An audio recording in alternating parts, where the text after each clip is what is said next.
Hello, everybody, and welcome to this week's episode of Sound of the Loons, presented by Allina Health Orthopedics. And first and foremost, I get to be joined by Adrian Heath, the head coach of Minnesota United. It's kind of like our bi-monthly check-in, maybe? I don't know. Okay. I don't know. Does that work? Yeah, it'll do. Yeah, it'll do. Yeah, let's do it. Well, first of all, I just want to say congrats on the win. And I get it. Like St. Louis was undefeated and, they were all hyped up and all that jazz. But I mean, it's more, and you and I were just sort of talking about it before we got into it. It's just like, it's the way you guys went about it, the resolve of this group, whether you're on an international break, guys are back, guys are not back, whether or not you have to change the system, but you're going into a difficult place to play and you get the W. Yeah, we've overcome quite a bit of adversity, and you know what I'm like. I've said to the players, we're not going to use excuses. It is what it is. Everybody's going to be needed. But I have to say that the way they've responded is unbelievable. Boxy and Bongi get back at late Thursday night. And Boxy's been ill for 3 days, and then to go and perform and play like we did, I think that example epitomizes what the group's been like this year. Everybody stepping up, everybody being counted, the collective being, the we more than the I, and all them old, people use all them cliches, no I in team and all that. But this has been this group, since the very first day in preseason where we've worked them really, really hard. They've dragged each other through every single day. And obviously, I'm not sitting here saying this is wonderful because we've created this. Winning helps as well. And the fact that we're undefeated is helping that team spirit. But when I look at the sort of commitment, some of the guys with what they've been through to play like they have, I couldn't be anything other than really, really happy. Well, and when you take a look at your schedule, you go to Dallas opening day, the place you lost in the playoff last year, and the place that's just always difficult to play, whether it's 100 degrees or not. It's just a challenging place to play.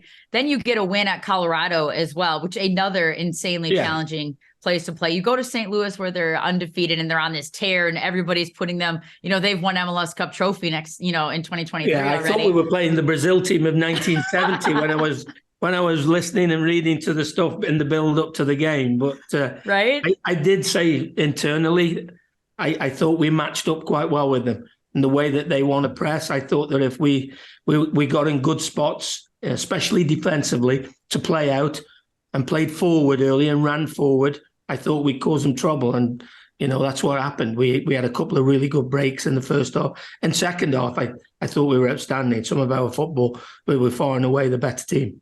Well, and then you look at a draw at home to the Red Bulls, which were tough conditions to play in that day with the snow. It wasn't, maybe the normal kind of soccer that you're used to seeing and dealing with that high press from the Red Bulls.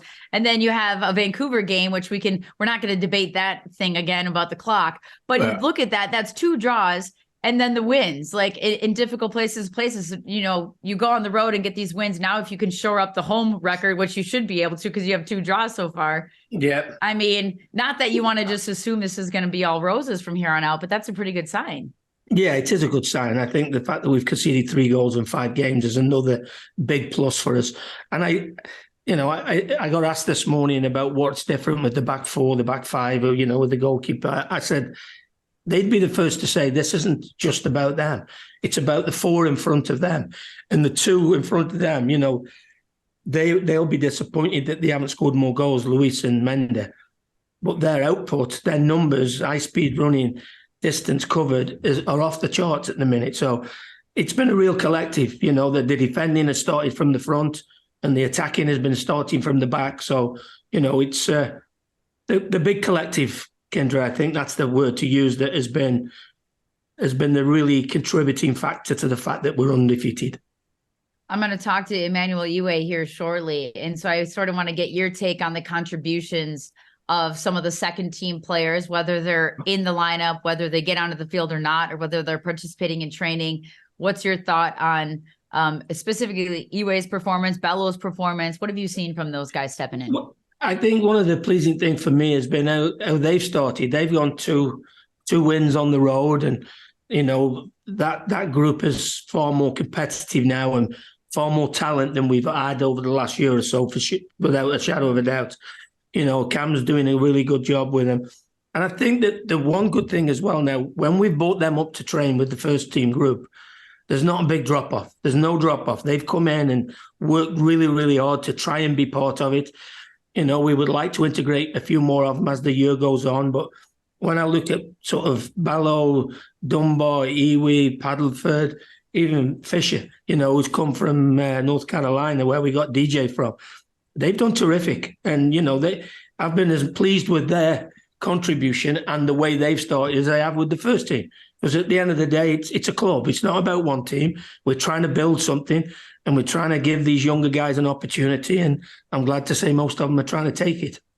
Would you call what you played against St. Louis, would you call that a 4-4-2? Is that what you would call it? Okay, so yeah. in that, how does that change maybe what Bongi does on the right, or what Fraga does on the left, or with two forwards up top? How does that change anything? Well, we've tried to take away the middle of the pitch. We've done a good job of that. Them two have done it, especially Mender and Luis. So now we got the two wide guys now have to start a little bit higher, but slightly infield.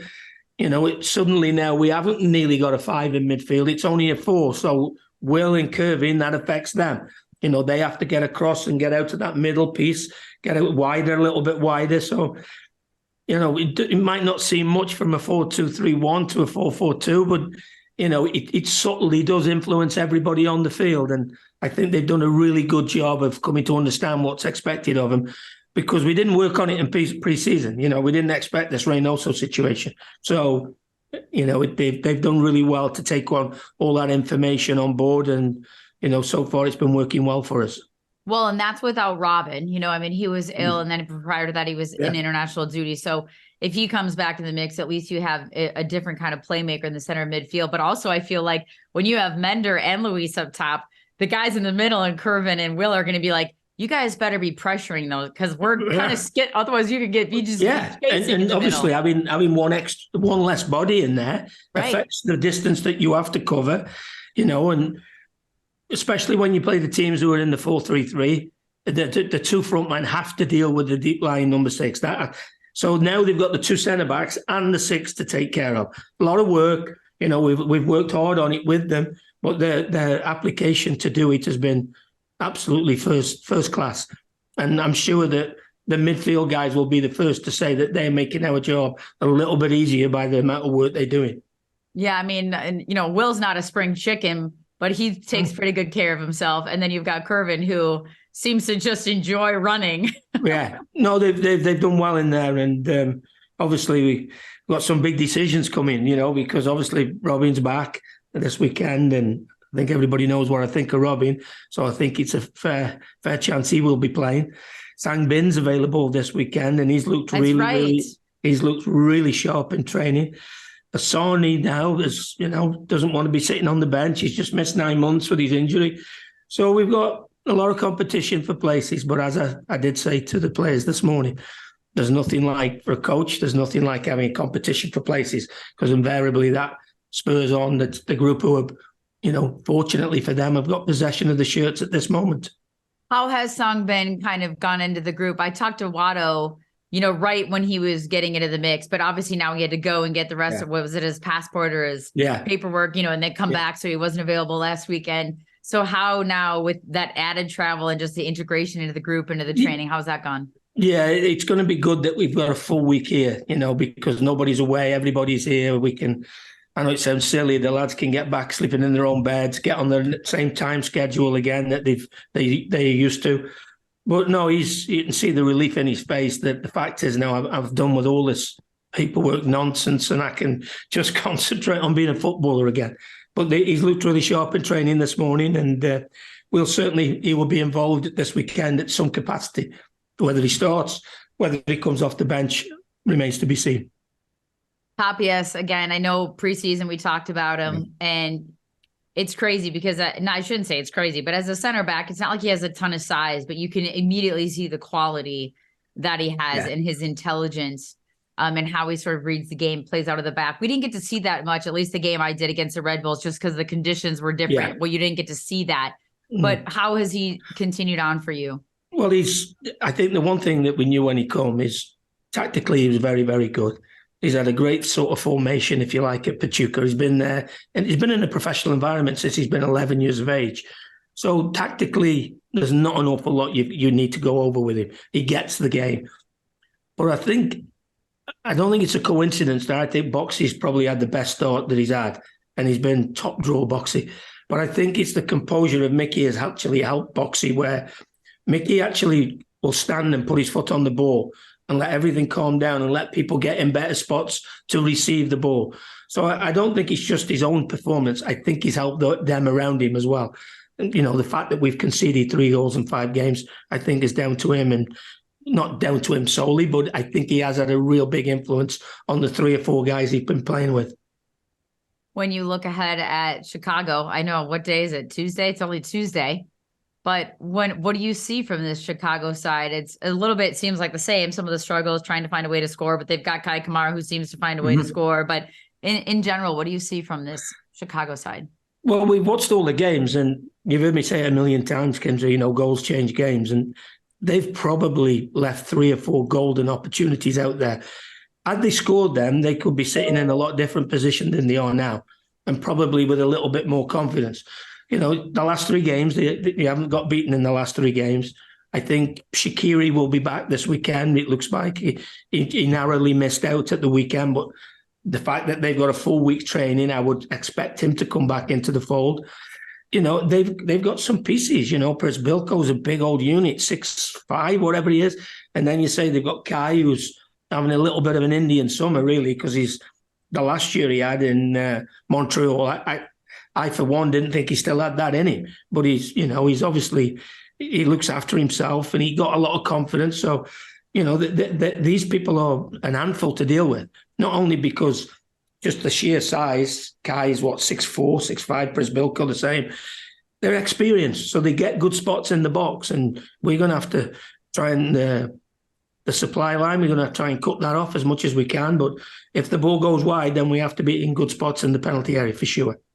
What about Mueller? What do you make of his game on the left-hand side? Well, he makes things happen, doesn't he? He invariably, I was always thinking he's like a bottle of pop, really fizzy, he makes things happen. And the other one that you have to be careful of, it's a little bit like Robin Lowe playing on the right but left-footed. When Muller comes in, he's on his strong foot, so we have to be aware that every time he comes in, like the goal he got down into Miami where he's coming in and he hits it first time with his right foot, yeah, he's going to have his own, we're going to have issues with him. He's a lively kid. He wants to run. He wants to put himself about. So, yeah, they've got some pieces. They've spent a lot of money putting this group together. Quietly, they've spent an awful lot of money with this group. So they'll be more confident than they've been in a few weeks. So, you don't get easy games in this league, Kendra, and we know this weekend on the road again is not going to be any easy. Yeah, I mean, that's a great point. I feel like every week and wherever I am doing whatever game, it's like, oh man, this is going to be, look at this stretch this team has coming up. And it's like, you could say that every week about every team because there is no easy day. Exactly. And I think the one thing that we've sort of really impressed on the players is the fact that we can't be like this. We have to be here every single week. And one of the good things of when you get a few results, they start to believe in what you're telling them.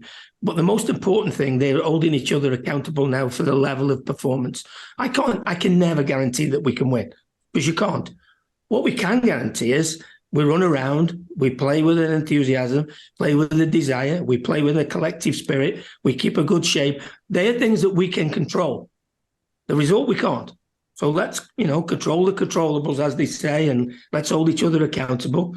And we can go there and give a really good account of ourselves. I'm no doubt about that.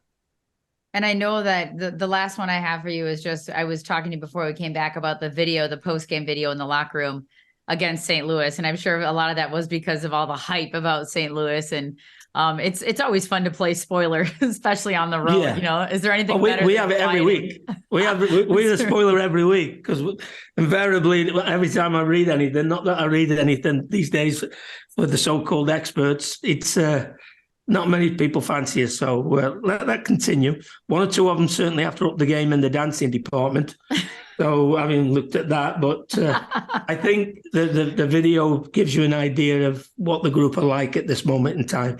A great, collectively, they are incredibly proud of the little run we've had, and I know they want this to continue. There's a real good feel good in the group at the moment. Well, I know you can, I'm sure when you criticize anything that's on the pitch, they understand that you can get out and do it just as well as they can. But what about, I don't know if you want to criticize the dance moves, because then they might say, well, let's show us what you got. Well, I'll probably join in Chicago. If we get a result in Chicago this weekend and go 4-0 on the road, I will willingly join in. Okay, I'm holding you to that. I'm going to make sure that digital team is in the locker room catching that one. They'll be there. They'll be there. All right. Thanks, Adrian. Appreciate the time. No problem, Kendra. Anytime. Cheers.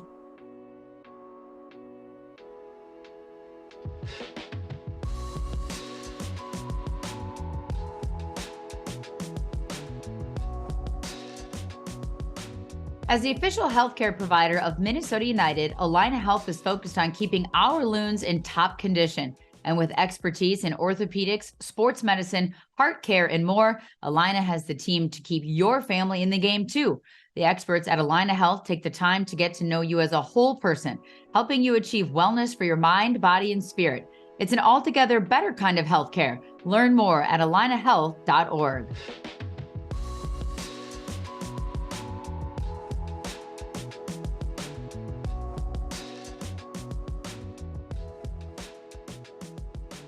Welcome back, everybody, to Sound of the Loons podcast. And we just got wrapped up with head coach Adrian Heath for Minnesota United. And now I get to be joined by Emmanuel Iwe. I mean, I could say MLS Next Pro, MNUFC 2, but now you've got that first team experience. So first and foremost, thanks for joining me today. I really appreciate it. I know you have a crazy schedule and you fit us in here right in the middle. Yeah, thank you guys for having me. I'm really excited to be on. And so let's get it started.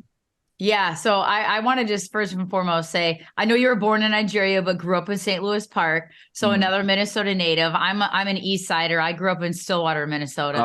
Okay. Yeah. I'm not sure if you know where that's at. And a lot of times people are okay, good. A lot of times when people are on the West Side, they don't travel very far east. Like maybe not past St. Paul. Yeah. So, but I just love having another Minnesota guy on here to kind of chat all things. Although we all hate the winter, but that's another story for another day. Yeah. So tell me about that upbringing. Tell me about that process of being born in Nigeria, moving to the United States, St. Louis Park, playing soccer there. Like, how was that for you? What was that childhood like? Yeah, so, it was good. My family got the chance to kind of immigrate to the U.S. via this thing called the visa lottery. So what it is, it's almost like a lottery, except instead of getting $1 million or however many dollars for, third world countries, you get to immigrate to the States, especially if you have family there. So one of the criteria is for after you win it, immigrating to the States, because you can't just kind of just show up here and oh, what's going on? You have to have some type of relative in the States. And so my uncle lived in Minnesota. He lived in St. Louis Park at the time. And so we're like, well, I guess we're going there. And so, we hopped on a plane middle of July, I believe, and, kind of got things started going over here. And I have 3 older brothers, and all 3 of them, played soccer. And obviously I'm the youngest of 5. They're all very much older than me. And obviously growing up, when you have brothers, you always want to do what they're doing. And they never want to let you play, but you're like, come on, I want to play. And so that's how, my love for the game, kind of started with my older brothers and playing with them. And, once we immigrated here, I had a really good friend, through school. I met a guy named Ted Creighton he's the technical director of Joy the People, which is a small developmental club in St. Paul. And so, me and his son, we used to play, at school, after school. And he's like, you know what, why don't you come and join my club? And, from there, things are history. So that was kind of my upbringing, just playing there every single day throughout the summers, tirelessly. We called it endless summer because every single day we go, to St. Paul and we play from 7 or 8 a.m. to 3 or 5 p.m. and just repeat it throughout, and after school. So that's kind of how I got my foundation and my roots.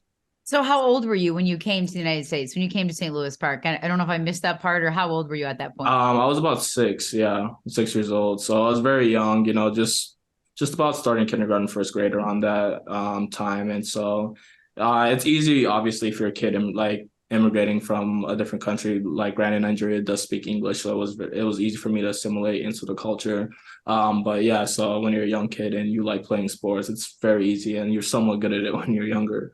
It's very easy for people to kind of pick you up. So what was that like? You mentioned your brothers there, but my sister-in-law has 5 boys. She has 6 kids total. And I see that dynamic with the boys. You know, the little ones always want to be with the older ones, and the older ones are kind of shoving the other ones down. Like, do you feel like that made you stronger, like mentally, emotionally, physically, because you're always trying to get in with the brothers? Yeah, so my older brother, his name's Chooks.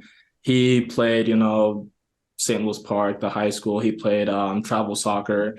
And one of the things that really used to help me was when I was younger, we'd ride our bikes to the park, and he'd have, pickup soccer games. You just walk by and they're just there. And I'd always beg my mom for him to take me with. And the first couple times he was just like, I don't want to. Like, granted, he's 8 years older than me, so I was like 12, and he's like 20, and so That's a big difference. It's a very big difference, obviously. So, but after a while, he started taking me, and I was doing well, so he just kept bringing me, and it works out that way, and it kind of became a bonding experience between me and him, and those were the times where I would kind of play with the bigger kids, and yeah, I was smaller, but at the same time, I was just playing the game I love, so it didn't really affect me that way. And I think it did help me, in the long run, playing against older people and kind of testing my luck. Yeah, pretty soon you were probably so good. You're schooling guys out there. The teammates of his were like, you got to bring him. And the opponents are like, you can't bring him next time. Yeah. Right? I mean, I'm playing like 6 years up. So at some point, I was getting tossed. I obviously get tossed around, but, you just keep going. That's awesome. I want to talk a little bit about then St. Louis Park, club soccer. And then also you had some experiences though. I mean, you're only 22 years old, but I feel like you've already had these amazing life experiences that have sort of revolved around soccer. That counts as moving here. And then the common language or the common theme or something you have in common with people is that pickup soccer where you can meet people and friends. I think I read that you went on trial over at Werder Bremen in Germany for a bit. You were at Saprissa in Costa Rica for a bit. Am I reading this all correctly? I mean, that's all the way up till 2020. Then you go to college at St. Cloud State and you get to experience that. So what were those? How did those situations come about, and what was that like for you? Yeah, so it was kind of a journey, I'd say, from I think around junior to senior year of high school when I started to kind of test my luck a little bit. My aforementioned Ted Creighton, very big influence, enjoy the people in my life. He saw me, 18-year-old kid, and he's like, hey, I really think you can play pro. And so he had a friend of a friend who had a, connect in Germany. He watched us play. He came down. We went, I think it was in Chicago. The club was called, can't remember, but yeah, we went there. He watched us play. He's like, yeah, I think, you guys are great. Maybe we could set something up. And within 2-3 weeks, he's like, hey, we can kind of get you a trial at Werder Bremen's U23. So I was like, great. So, a couple of kids from St. Louis Park are now going to a Bundesliga team on trial with their second team, and it was I'd say a good shock because like a learning experience. Yeah, and because when you play soccer, you're kind of in a bubble, especially like in the U.S. You can go play in Mexico or in Canada, but for the most part, you just play American soccer. But in Europe, there's so many, mixing cultures. You have countries that are so small right next to each other and so many people. So when you go there, you want to see, and everyone knows, Europe is where the best of the best are at. And as a kid, from the States, you kind of want to try your luck and see, how good you are. And then you go there and you see, all these guys, all these different play styles, all these guys that are so good. And you look around, you're like, wow, I have so much more to learn than what you thought, because everyone thinks they're good, but until you hit the top, and then you're like, holy crap, there's a whole nother, level to this. And so it was a good learning experience. Obviously, we did well, but just not up to the level there. So I came back, and I actually ended up going on trial at Philadelphia's second team as well. The following summer, I did well, but they were looking to put me more on the academy, but I was a few months too old for that. And so I was like, okay, well, right now it's obviously looking like college. And then an opportunity came where a guy from Costa Rica, saw me play. He's like, hey, I really think they'll like you down there. And at that point, I'd actually committed to play at University of Missouri, Kansas City, D1. And so I was like, well, I mean, I guess I saw it more as a vacation, to be honest, because I didn't know so much about Central or South American soccer. But he was like, I really think you should try it. And I was like, you know what? Let's, have one more chance. We'll see You what only live happens. once. Yeah, literally. And so we go down there. We do very well. And within the first week, like, hey, we'll sign you. And now I kind of have a decision on my hands. Do I go to college or do I take this experience as an 18-year-old moving, to Central America by myself to live there? And so it was very like push pull, how do I go about this? It's a very big step in my life. And I decided to take the leap of faith, obviously. And it was really great, my time down there, but obviously no one can see a global pandemic coming within 8 months of my time there. And sadly had to kind of end short because of that. And I, came back.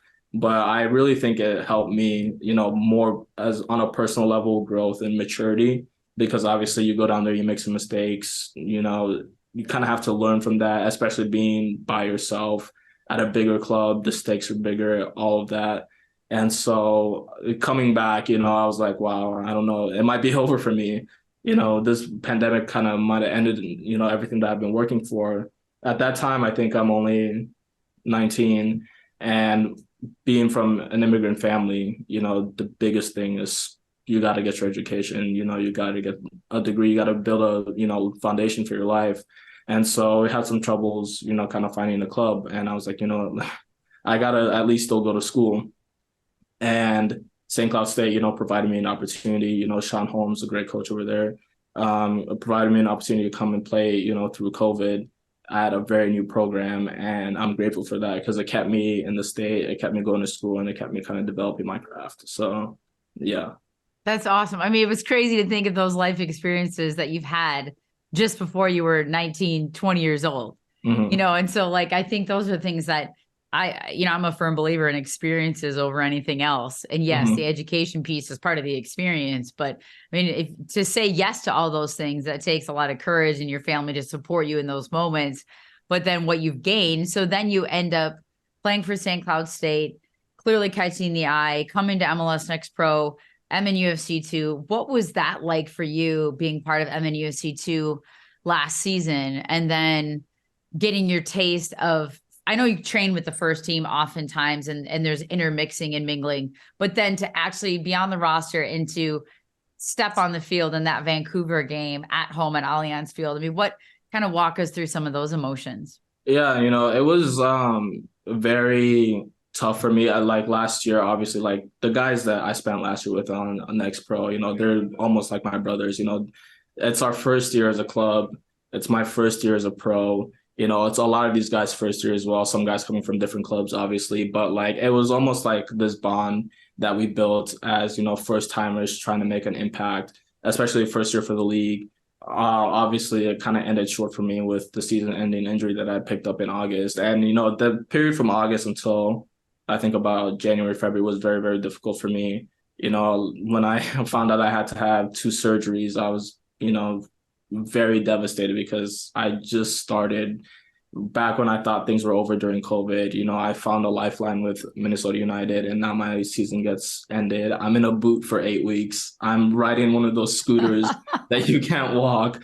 It's you're kind of thinking, am I going to be able to do not just play at a professional level, but just am I going to be able to do the things that I want to, as a soccer player again. And I remember going to preseason with the first team in January. I just had surgery about 3 weeks before that.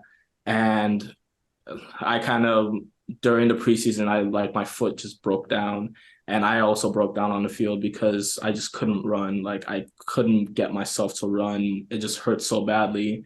And I was just right there. And it felt like everything that I've been working on, was just going down the drain because I couldn't get my body to stay, healthy.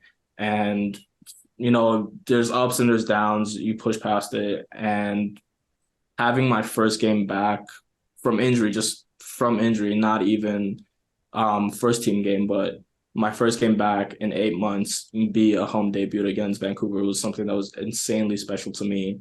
Having my friends and my family there, to see that, after seeing me in a boot for 8 weeks, especially with the second team staff as well, the conversations I've had with them, Cameron knows, who really helped me mentally with that. It was really, really special for me. And I knew kind of that everything was going to be okay in a sense, and that I could still do what I love. Well, it's interesting that you talk about too. I mean, everybody loves their family in the stands, but there has to be something about, as cool as those other experiences were, whether you're on a trial in Germany or whether you're playing at Saprissa or whatever it might be, there's something to be said about being at home in front of your friends and your family, regardless of what league or what market. And yes, you had MLS Next Pro and MNUFC 2 last year, which I'm sure they were a part of and at often. But then to be, as you said, stepping on the field at Allianz Field, your first time back from this long injury, which we know injuries can be as much mental and emotional as they are physical, to work your way back. So, I mean, I can only imagine your family just beaming with joy. I mean, what do your brothers think about it now? And I don't know what they're doing. I don't know if they're playing professional soccer, but what do they think about looking at you now? And your brother's like taking credit. Like, I'm the one who brought him to the pickup game, when he was 12 and I was 20. Like, what's the conversation like? Yeah, the conversation is actually more critical than you think. It's not very much. There's a bit of congratulations in there, but like post game, I'm getting like these like messages like, "Oh, you should have done this," critiques, because at the end of the day, they're still soccer players, and they see the things that maybe an average fan wouldn't see. And I like it because I can have that discussion with my brothers about soccer, and they don't just start treating me differently, maybe just because of one appearance with the first team. They know that there's still so much more that I have to do to become a better player. And I like to, kind of have a discourse with them about that stuff. But it is, special to, me and my family, friends, and I think I really benefited from playing soccer in my home state, with United, because being away in Costa Rica or Germany is very difficult mentally. But it's a different type of it's a bit easier when you're at home. A lot of the guys, first and second team, they have their family here, but this isn't where they're from. This isn't their home state. So yeah, it might be home, but it doesn't necessarily feel like home. But to me, this feels like home, and I can go home like after training, and I have all my friends that I grew up with right there if we want to hang out. I have the people that I've known for over a decade with me, and that really helps push mentally, especially in a tough day of training when I wouldn't have had that if I was in Costa Rica or in Germany. Yeah, I think sometimes too, it gives you a different perspective and understanding for the guys that are over here, the international players, some of the ones that are, the same age that you are, and us all giving players a little bit of grace when they come into a new league and a new country, and they leave their family and they leave their friends, and it takes a little time to adjust and adapt. And sometimes the stuff on the field takes a while too, and I think that the more international players we're seeing coming into MLS, I think we all have a little bit more grace and patience for that, understanding that you're all humans first before you're soccer players. And there's a lot of other things that go into it. Talk to me about Cameron Knowles. I know I saw a video the other day. I think it was post-match from the twos. And I don't know that you were there, because I think that was why they had all these guys with first appearances. Yeah. Because a lot of you guys were, joining the first team or with the first team because of the international call-ups. And correct me if I'm wrong, but I saw this video of him in the locker room afterwards going, "And you got a first appearance, and you got a first appearance." It was literally like half the team had made their debut. I mean, what has Cameron Knowles done for you? And going back to sort of that brotherhood that you guys had last year coming in together, what's it like in year two of the twos? Yeah, so year two of the twos, I think, is much more of a bigger bond. Yeah, we lost some players, but we brought in some guys that really know what the club's about.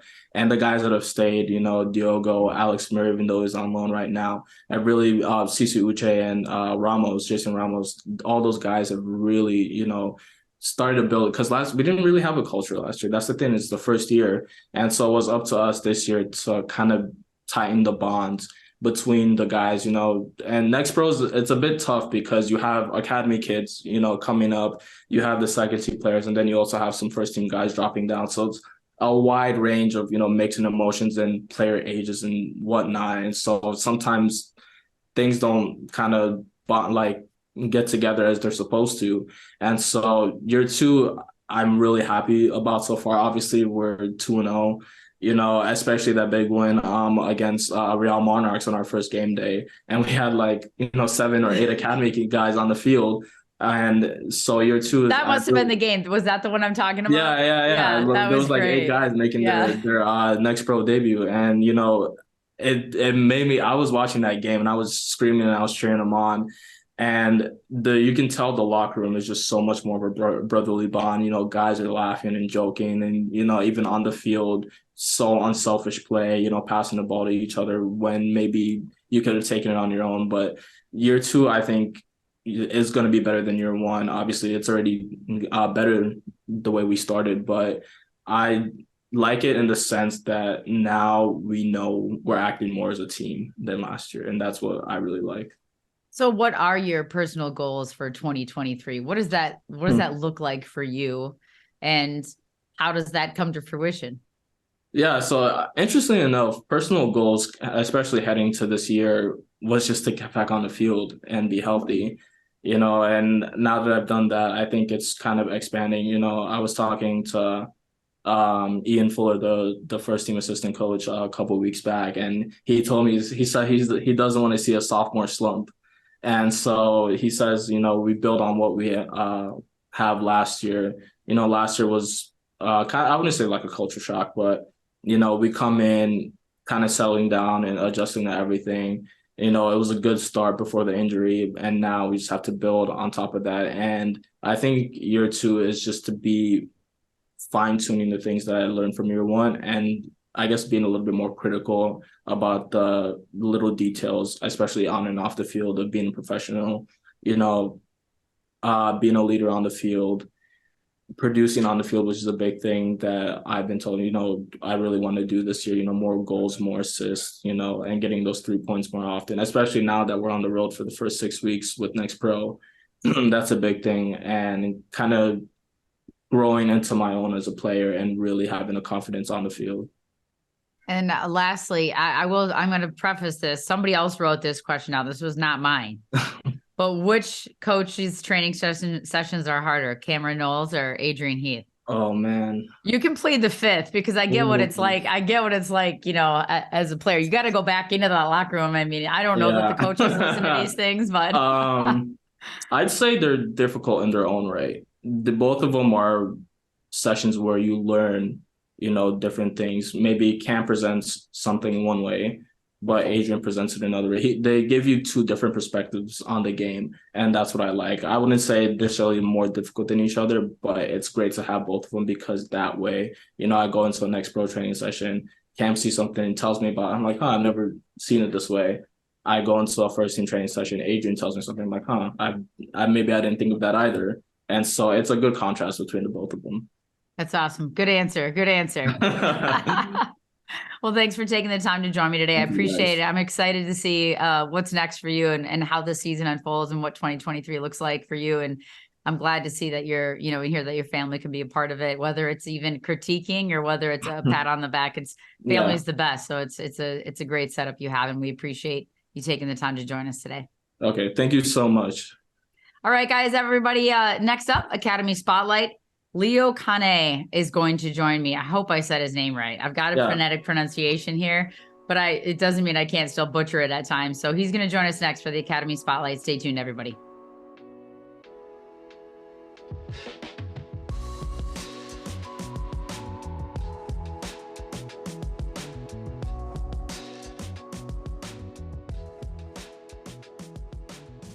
Welcome back, everybody, to Sound of the Loons. And now we're just kind of like going down in age order. We started the day with Adrian Heath, then we went to Emmanuel Iwe, and now we have Leo Conneh on. So we're like doing this trickle effect. Maybe we're all feeling younger, but now I get the Academy Spotlight with Leo. So thanks so much for joining me this afternoon. How are you?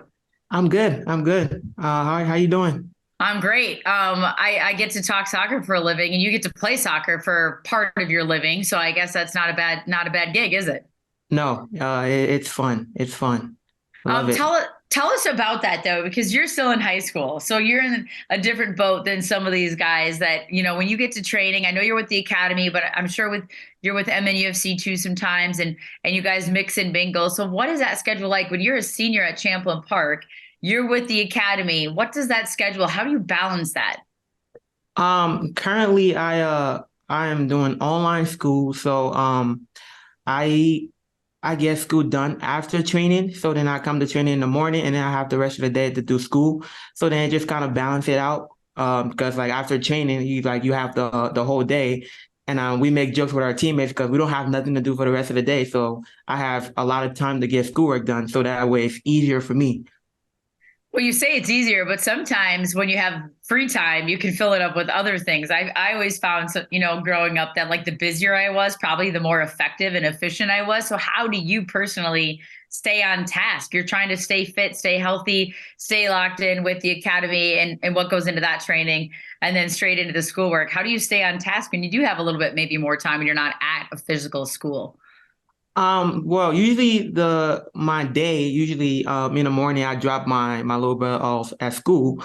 And I get here pretty early because I drop him off and I just drive to down here to NSC.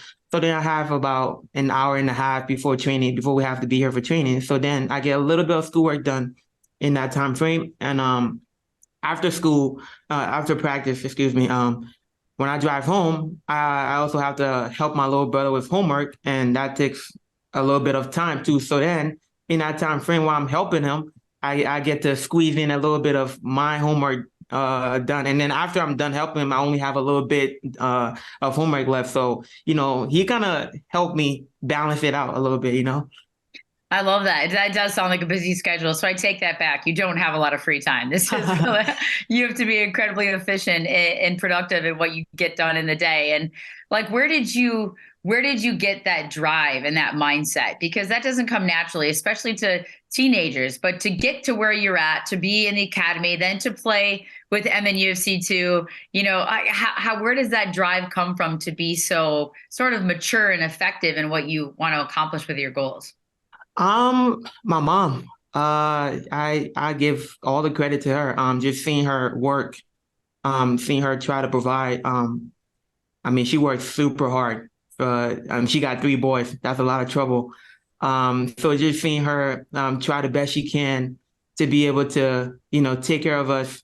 That kind of motivates me every day. And I wake up and I'm just like, I got to be the best that I can be, for her. And a huge part of that too is my little brother. Just trying to be a role model for him, somebody he can look up to, somebody he can, try to be when he grow up. I mean, right now he's starting to like soccer a little bit. He's at a couple of the trainings when I'm with the academy, and I mean, all the staff knows him here, and they ask for him time to time, but. He's trying to watch the games and he's starting to ask me like, hey, how was the game when I'm come home? And that's just the best feeling, because he's showing a little bit of interest. But yeah, that's my why. My mom, my little brother, my family overall, they motivate me every day just to be the best person I can be. I mean, on the pitch and off the pitch. How old is he? My little brother is 9. Okay. So when you talk, I mean, this is like prime years for him to start sort of grasping, what it is that is soccer, what it is that you do, and sort of maybe going on a similar path. And if it's not his path, that's fine too. But he can see, even if you didn't choose soccer, he can see your work rate. He can see your sense of responsibility. He can see your motivation, and your mom's, of course, as well. So like, even if he didn't choose soccer, he'll have those kind of tools in life. Right. I mean, and that's what I'm trying to be for him. If I always tell him whatever you want to do, as long as you put the work in and you believe in yourself, you can do it. And like I'm trying to set that example for him. When you look at your pathway, and when did you realize that the academy could be an option for you, the Minnesota United Academy? How did that happen? And then talk to me a little bit about your MNUFC 2 experience, being named player of the week. I mean, what was that experience like for you? It was good. It felt nice. Especially being, from where I'm from and all that stuff, and how far I've came in my career. It felt good, and it felt good to be able to play my first professional game and be able to contribute to the team. And we played great as a team, and that really lifted our spirit to be recognized early. It helped the group, especially because we all celebrated together. It was kind of like a moment in the locker room after the game when we got the win. It wasn't just, oh, he made his debut, but overall we got the win. So it adds everything in together. And being named player of the week, that it just like icing on the cake. The individual stuff is always good, but if we would have lost the game and I would have gotten that, it wouldn't have felt the same. So then I being named player of the week, and after we got the 3 points, it's just kind of like the icing on the cake and being like, yeah, the perfect week. Well, I love too. Is that the same video? I just talked about this with Emmanuel Iwe about you got your debut and you got your debut. Yes. It was like half the team. But I mean, Right. that's why we love sports and that's why we love soccer, is it is such a team concept. You cannot do this game. You cannot find success with individuals. That is just not the way soccer works. There's too much moving parts. There's too many pieces on the pitch. So, I mean, what kind of a feeling was that, even to just be in a professional environment with the twos on the road? And you said it, getting the team victory, and especially with a bunch of guys that were making their debut. I mean, that had to be like a real sense of pride for the group. Yeah, I mean, it was great, and I give credit to the group once again because we were together. I mean, we had a lot of players making a debut, like you mentioned. So we had to be together. We had to stay united, and we did just that. I mean, a couple of new guys on the team, a couple of academy players like myself coming up to play in first professional game ever and starting the game. There's a lot of nerves. There's a lot of excitement. But I give credit to the group, the coaching staff. They really help us stay together as a team, and that really like translated into the game because you can see we worked hard in the game, and we worked as a team. We made it easier, because like once you go into the game, you never know what's gonna happen, but then your whole team is behind you. Then it makes it a little bit easier, and like I mean, it was just fun. It was fun being out there, and like even in the whole setting with the traveling with the team. I mean, we had fun. We had a lot of fun on that trip, man. I mean, I'll remember that day forever. Isn't that crazy though? I mean, sometimes it can be the simplest things in moments in life where you think about things that you've gone through, where you've come from and whatnot. And then you picture yourself on this plane to play a professional soccer game, getting player of the week, coming away with the win, the camaraderie and the sort of the brotherhood that comes in that locker room, doing it for each other, not focusing on who's not there, but focusing on who is there. I mean, you just said it. Those are the moments that you remember. How instrumental was like Cameron Knowles in that process? And I know you have different academy coaches, but you train with the twos oftentimes and there's a back and forth. So how instrumental was he and even sort of setting that tone with this group and specifically in that match? Huge. I mean, from the start of preseason, he told us two things.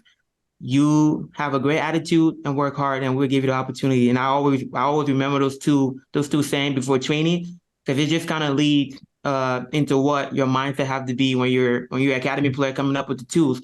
It's like, okay, I don't need to be the best dribbler. I don't need to do this. I don't need to do this. Only thing I need to do is like have a great attitude and work hard for the team. So that he was huge for us, especially the academy kids. We came in the preseason not knowing what to expect. I mean, and it was hard. It was a long preseason. And it was a big step up, but he kept us going. He was huge during preseason and during the game, before the game. He just told us, just go out there and have fun. It's your first game. I mean, he told me this, just go out there and have fun. It's your first game. Have fun when they live in a moment. And just be yourself. And it's always great when you hear a coach say that, because then it releases a little bit of the nerve, and allows you to bring your identity to the game. And yeah, but he was huge. He played a important role in the success of this team and us academy players that's coming up. What are your attributes? What is it that you bring to the team? What do you feel like is what you can bring to the table besides just the working hard aspect? If you were like had to fill out a little paragraph that describes you as a player, what would that look like? I mean, that's a difficult question, especially like as a being a forward. I mean, the number one question, the number one answer to that is like scoring goals. You know, that a lot of people think that's the most important thing, but Cameron, he stressed a lot on the defensive side of the ball. Being able to, as a forward, we're the first line of defense for the team, so we have to be able to start the press and make everything predictable for our teammates behind us. In terms of what I think I bring to the team is just my pace. I like to think that I'm fast. My pace, my decision making, and my 1v1 ability. I like to think that I'm good taking people on, and it's fun, you know. And being the forward, you have to. He allows us to be creative, which is good because that allows you to bring your, like I said earlier, your identity to the game, and the more you succeed, the more your confidence gets higher, and then you can be the best player you can be for the team. I've always thought too, that's why soccer is such a beautiful game, is because you have to find this balance when you have these really skilled, talented players. You have to let them be who they are because that is what makes them great, but also find the way they fit in the team. You know, like you have these guys that are just, you know, or women, whatever it might be, that are like sick on the ball, so good at dribbling, can do this, but then, so you don't want to stymie the creativity and the ability to have that in a game because that's what makes soccer so amazing. But at the same time, you have to find how it fits and how that person can contribute for the best aspect of the team. So do you feel that that's what you've been able to accomplish thus far? I know it's early, but with the academy and with the twos. Yeah, I mean, and one thing about Cam, he always tells us you have to understand there are certain times for certain things, and a lot of those times is what the game gives you. We always train. You always tell us just because you have unlimited touch on the field doesn't mean you have to take everything. And it's all about recognizing what the game gives you. Like you said, there are some guys or girls that are very good on the ball, very skillful, but you have to understand when you're in the game setting. Take for example, if you're up and there's 5 minutes left, there's no need for you to go on and dribble the whole pitch or try to take people on. You can just keep the ball. All right. And in terms of like maybe you're trying to get a goal, then you have to be more attacking minded. So it's just all about, like he always tells us, it's all about what the game gives you and you being able to understand like what situation we're in the moment. If we need, we can attack, but if we're winning and we don't need to lose the ball right now, maybe dribbling is not the best option, you know?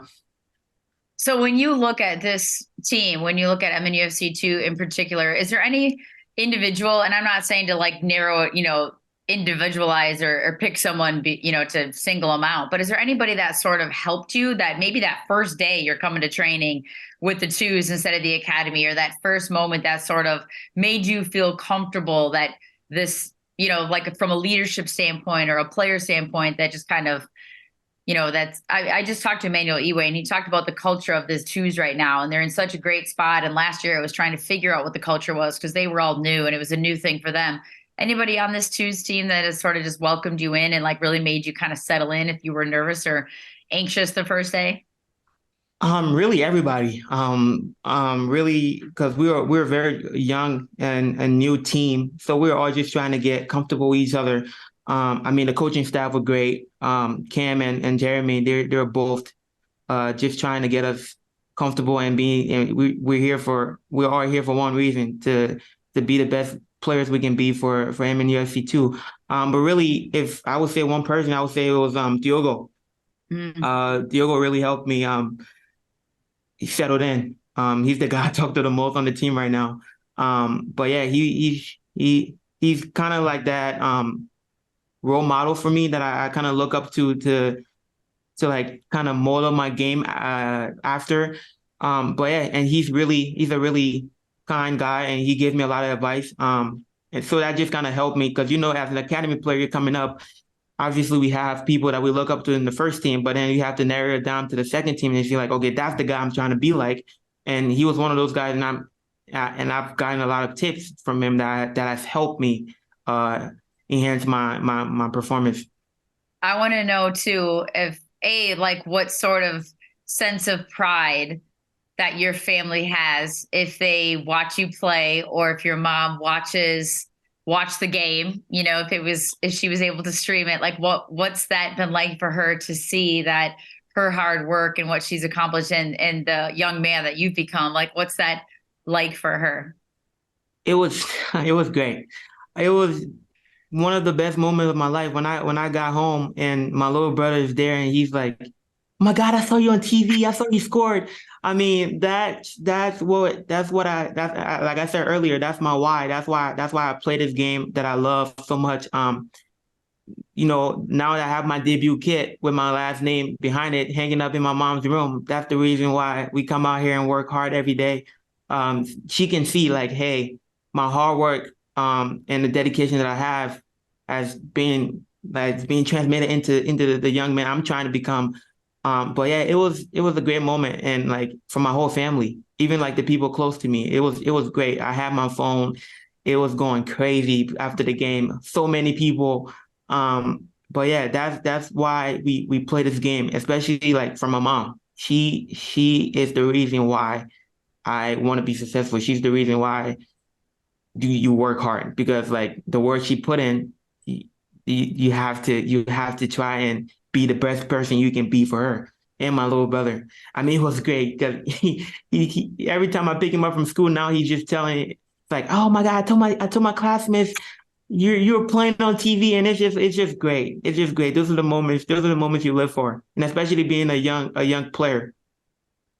I love that. I mean, let's just end on that, because that is truly, that's like the meaning of life, right? I mean, yours is replicated on television, playing a soccer game and being an incredible person on top of it. This isn't just about the sports, but that's like the way we should all go about life, is because we want to, make people proud and make ourselves proud on top of it, right? This isn't just about doing everything for everybody else, but doing it for yourself as well. So I appreciate you taking the time to talk to me today. I'm so pumped to see what you do the rest of this year and what comes after that as well. But I appreciate you taking the time to talk to me today, Leo. Thank you. It was fun. And I'm excited for the rest of the season as well. Awesome. Thank you. Hey, and everybody, thanks so much for joining on Sound of the Loons this week. We'll join you again next week to catch up after the game for Minnesota United at Chicago.